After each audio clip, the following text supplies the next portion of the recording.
삼국유사가 편찬된 고려 후기는 원나라의 굴욕적인 복속을 당하고 있던 시대였습니다.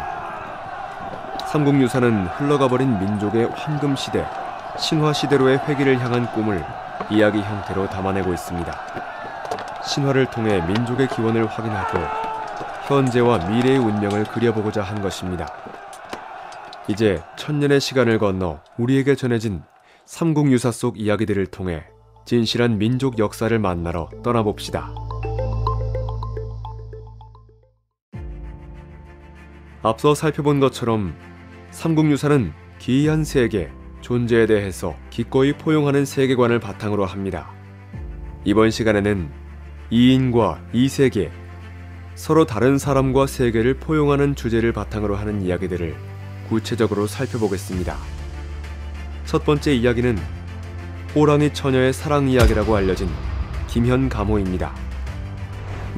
삼국유사 안에서 천지만물은 막힘없이 함께 소통하며 신과 인간, 그리고 곰, 용, 뱀, 천마, 역신까지 온갖 존재들이 경계 없이 섞이며 공생하고 있습니다.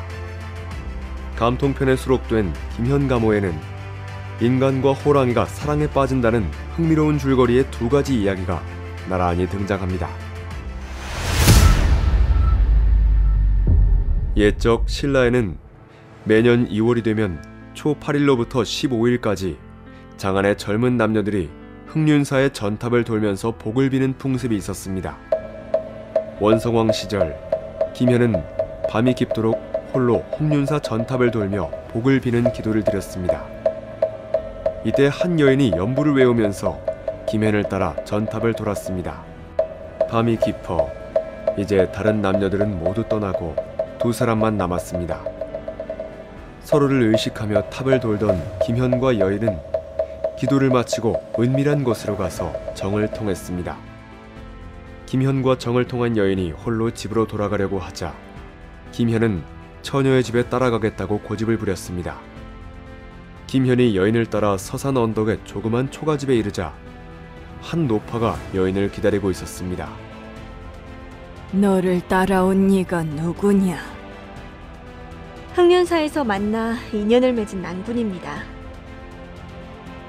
비록 좋은 일이지만 차라리 만나지 않았으면 좋았을 텐데. 이미 저지른 일이니 어찌하겠느냐.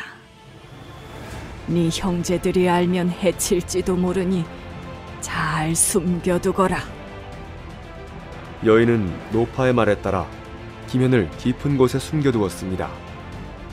얼마 있다가 호랑이 셋이 포효하며 집으로 들어와 사람의 말을 하였습니다. 이게 무슨 냄새냐? 집에 오니 마침 노린내가 나는데 여기 하기 좋겠구나. 너희들 코가 이상하구나. 무슨 미치광이 말을 하는 것이냐? 있기는 누가 있다는 거예요? 이때 하늘에서 부르는 소리가 울려 퍼졌습니다. 너희들 무리가 생명을 많이 해쳤으니 마땅히 한 놈을 베어 그 악을 징계하리라. 호랑이들이 하늘의 징벌을 두려워하자 여인이 말하였습니다. 세 분 오라버니들은 될 수 있는 대로 멀리 피해가서 스스로 반성하면 내가 대신해서 하늘의 벌을 받겠습니다. 호랑이들이 기뻐하며 사라지자 여인은 숨어있던 김현에게 속마음을 털어놓았습니다. 처음에 저는 난군이 우리 집에 욕되이 오는 것을 부끄럽게 여겨서 사양하고 막았습니다. 이제 숨김없이 속마음을 펼치겠습니다. 저는 난군과 비록 같은 종족은 아니지만 혼인의 즐거움을 맺었습니다. 새 오빠의 악행은 하늘에서 이미 미워하여 한 집안의 재앙이 되었고 저는 이제 그것을 감당하고자 합니다. 제 죽음을 상관없는 사람의 손에 주는 것이 어찌 난군의 칼 아래에 엎드려서 은혜를 보답하는 덕과 같겠습니까? 저는 내일 저자에 들어가서 사람을 심하게 해칠 것입니다. 그러면 대왕이 반드시 높은 벼슬을 내리겠다고 약속하면서 사람을 모아 나를 잡게 할 것입니다. 낭군은 그것을 겁내지 말고 성 북쪽의 숲속으로 저를 쫓아오세요. 제가 기다리고 있겠습니다. 사람이 다른 사람을 사귀는 것은 인륜의 도리이지만 이미 이렇게 되었으니 진실로 천행이 많은 것인데 어찌 차마 부부의 인연을 맺은 상대를 팔아 한 세상의 벼슬을 바라겠는가. 지금 저의 죽음은 하늘의 명령이고 또한 제가 바라는 것이고 낭군의 경사이고 우리 일족의 복이자 나라 사람들의 기쁨입니다. 다음 날 여인의 말처럼 사나운 호랑이 한 마리가 성 안에 들어와 횡포를 부리자 원성왕이 명령을 내렸습니다. 호랑이를 잡는 자에게 벼슬을 내리겠다. 소신이 하겠습니다. 김현은 도검을 가지고 호랑이가 있다는 숲속에 들어가 여인과 마주하게 됩니다. 여인은 스스로 김현이 찬 칼을 뽑아 자신의 목을 찔렀습니다. 쓰러진 여인의 모습은 곧 호랑이로 변했지요. 김현은 벼슬을 받고 죽은 여인, 호랑이를 위해 호원사를 지어줍니다. 정원 9년, 신도증은 한주의 지방관으로 임명되어 길을 가던 중 심한 눈보라와 추위를 만나 더 이상 길을 나아갈 수 없었습니다. 길가에 한 초가집에 들어가 몸을 녹이려고 했는데 노부부와 처녀가 따뜻하게 맞아주었습니다. 신도증은 처녀의 아름다움을 보고 한눈에 반해 청혼을 합니다. 낭자의 총명하고 슬기로움이 뛰어나니 아직 혼인하지 않았다면 감히 혼인을 청하고자 합니다. 처녀의 아버지가 흔쾌히 허락하자 신도증과 처녀는 부부의 인연을 맺고 함께 길을 떠났습니다. 신도증은 비록 넉넉하지 않았지만 아내가 힘써 집안 살림을 돌보면서 일남일녀를 낳아 길렀습니다. 신도증이 아내를 사랑하는 마음은 세월이 갈수록 더욱 깊어져 아내를 위해 시를 짓기도 했습니다. 한 번 벼슬하니 매복에게 부끄럽고 3년이 지나니 맹광에게 부끄럽다. 이 정을 어디에 비기겠는가. 옳지. 저 냇물 위에 원앙 한 쌍이 논일고 있구나. 금슬의 정이 비록 중요하지만 살림에 둔 뜻이 스스로 깊습니다. 항상 좋은 시절이 변할까 걱정하며 백년애로한 마음을 님이 배신할까 걱정되어 허물합니다. 신도증이 관직을 그만두고 가족을 데리고 본가로 돌아가는 길에 아내의 옛집을 찾아갔지만 집은 텅 비어 있었습니다. 아내는 부모를 그리워하며 옛집에서 하루가 다 지나도록 울음을 그치지 못했습니다. 종일 울기만 하던 아내는 옛집 벽 모퉁이에 호피 한 장을 발견하고는 갑자기 크게 웃으면서 말했습니다. 이 물건이 아직 남아있었구나. 아내가 호피를 뒤집어 쓰자 호랑이로 변했고 으르렁거리며 문을 박차고 나갔습니다. 신도증은 깜짝 놀라 두 아이와 함께 피했습니다. 신도증은 호랑이가 들어간 살림을 바라보며 며칠을 크게 울었으나 아내가 간 곳을 알지 못했습니다. 호랑이로 변한 아내는 끝내 돌아오지 않았습니다. 두 가지 이야기는 호랑이 처녀가 등장한다는 소재만 같을 뿐 전혀 다른 주제를 다루고 있습니다. 첫 번째 이야기는 목숨까지 버리는 희생적인 사랑을, 두 번째 이야기는 사랑의 변심을 주제로 하고 있습니다. 이련은 이 두 가지 이야기 끝에 짤막한 평을 남긴 바 있습니다. 김현의 범은 어쩔 수 없이 사람을 상하게 했으나 좋은 방책을 가르쳐 주어서 사람들을 구했다. 짐승도 어질기가 그와 같은 것이 있는데 사람으로서 짐승만 못한 자가 있으니 어찌 된 것인가.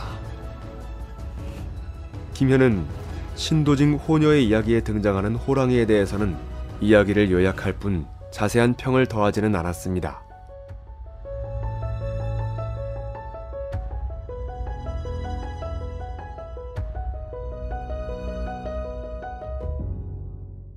김현 가모는 인간만이 세상의 유일한 존재가 아니며 인간 이외의 존재와 감통하는 넓은 세계관을 제시하고 있습니다.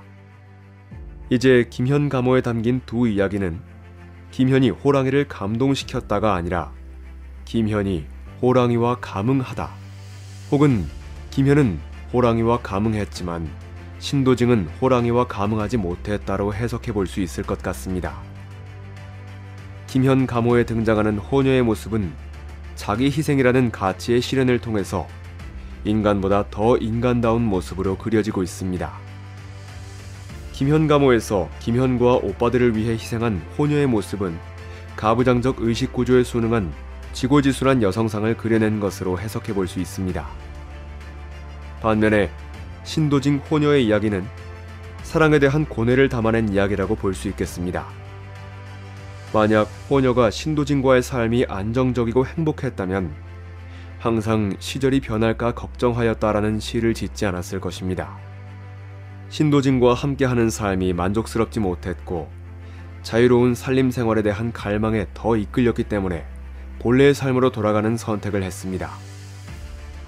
여기 김현 감호처럼 새롭게 해석되고 읽힐 수 있는 또 한 가지의 사랑 이야기가 전하고 있습니다. 바로 기이편에 수록된 서동과 선화공주의 이야기입니다. 삼국유사에서 서동의 어머니는 연못가에 사는 용신과 결합해서 서동을 낳았다고 기록하고 있습니다. 서동은 그런 어머니를 홀로 모시고 말을 캐는 가난한 총각으로 성장합니다. 장성한 서동은 신라 진평왕의 딸 선화공주의 소문을 듣고 동요를 지어 아이들에게 부르도록 합니다. 선화공주님은 남몰래 정을 통해 두고 서동방을 밤에 몰래 안고 간다. 서동요가 널리 퍼져가자 선화공주는 왕실을 모욕했다는 억울한 누명을 쓰고 궁에서 쫓겨나게 됩니다. 공주가 귀향지로 향하자 서동이 도중에 나와 절하면서 모시고 가겠다고 말했습니다. 공주는 비록 그가 어디서 왔는지는 알지 못했지만 믿고 좋아하게 되었지요. 서동과 선화공주가 함께 백제에 이르러 선화공주의 모후가 몰래 챙겨준 황금으로 함께 살아나가자고 말하자 서동이 크게 웃었습니다. 이것이 도대체 무엇이오? 이것은 황금이니 100년의 부를 누릴 것입니다. 나는 어릴 때부터 말을 캐던 곳에 황금을 흙처럼 많이 쌓아두었소. 이것은 천하의 지극한 보물입니다. 그대가 지금 그 금이 있는 곳을 아시면 부모님이 계신 궁전으로 보내는 것이 어떻겠습니까? 좋소. 선화공주의 도움으로 막대한 금과 사람들의 인심을 산 서동은 백제 무왕이 됩니다. 훗날 백제 무왕이 된 서동은 궁성 남쪽의 연못을 파고 20열이나 되는 긴 수로로 물을 끌어들였으며 물가 주변의 사방에는 버드나무를 심고 연못 가운데 섬을 만들어 정원을 꾸몄다고 전합니다. 궁남지는 서동의 이야기를 기억하는 장소로 오늘날까지 남아 있습니다. 삼국유사에는 서동요의 주인공 서동이 백제 무왕으로 기록되어 있지만 그가 실은 무왕이 아닐 것이라는 주장도 있습니다. 역사 속에서 백제 무왕은 신라와 자주 무력으로 충돌한 왕으로 유명하기 때문에 진평왕의 딸과 결혼할 가능성이 적다는 것이지요. 그런데도 왜 삼국유사는 서동요와 함께 서동과 선화공주가 맺어진 이야기를 아름답게 담아냈을까요? 무왕 이후에도 백제와 신라는 전쟁을 거듭했으며 백제는 660년 나당 연합군에 의해 멸망하고 맙니다. 지금도 남아있는 백제 정림사 5층 석탑에는 당나라의 장수 소정방의 공적이 새겨졌으며 낙화암의 백화정은 백제 궁녀들의 억울한 죽음을 기억하는 장소가 되고 있습니다.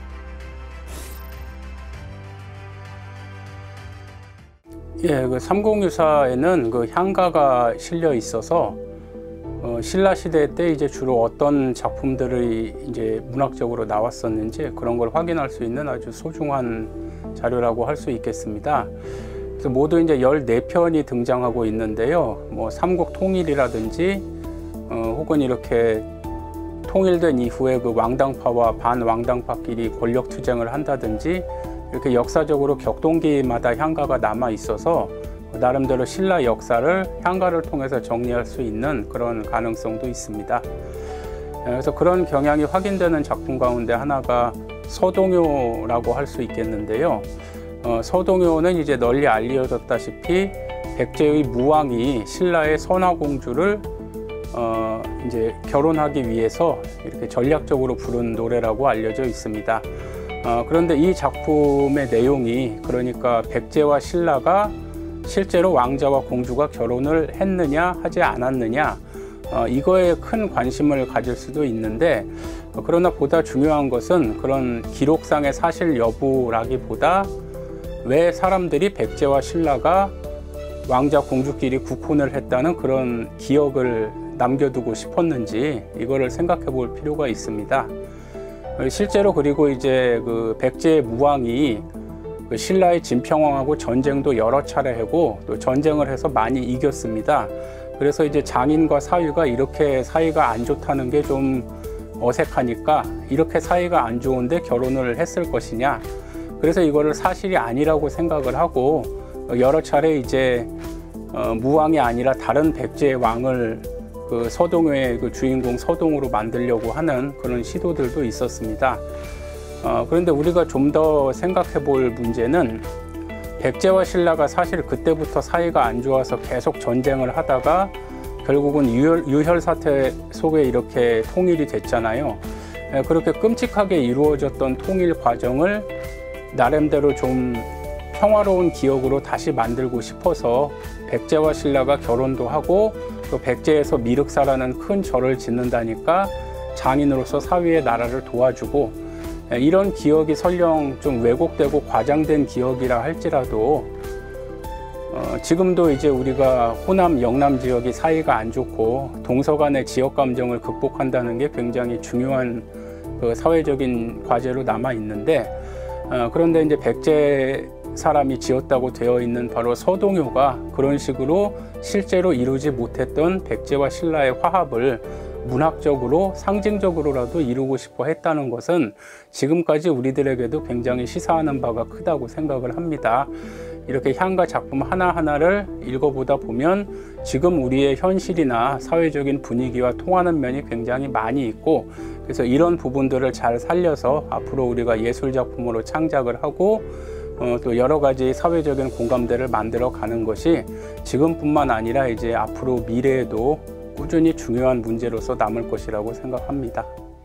이렇게 삼국유사는 기이한 이야기를 통해 역사와 삶에 대해 더 많이 생각하고 이해하며 공감하게 만듭니다. 기이한 듯 하지만 친숙하고 그래서 더욱 진실하게 다가옵니다. 오늘날 우리는 바쁜 일상을 살아가면서도 간절한 염원을 기원하기 위해 삼국유사에 기록된 옛 절을 찾아갑니다. 1000년이 넘는 세월이 지난 공간이지만 이곳을 찾는 사람들의 마음은 예나 지금이나 모두 같습니다. 소중한 사람들을 애틋하게 생각하는 마음이지요. 오래된 기둥들 사이로 삼국유사 속 주인공들의 기이한 인연과 만남이 엇갈렸던 순간들을 떠올려 보기도 합니다. 절에서 애틋한 소원을 빌고 난 후 첨성대 앞에서 기념사진을 찍기 위해 웃음을 짓기도 합니다. 삼국유사의 기록에 따르면 첨성대는 7세기 중엽 신라의 선덕여왕 시대에 건립했다고 전해집니다. 당시 사람들은 첨성대를 통해 드넓은 천문세계를 관측했습니다. 저 멀리 있는 별을 직접 만지고 경험할 수 없지만 관찰하면서 온갖 상상의 나래를 펼쳤을지도 모르겠습니다. 삼국시대 사람들이 첨성대를 통해 또 다른 세계를 만났듯이 삼국유사는 드넓은 상상과 열린 가능성의 세계로 우리를 인도하고 있습니다.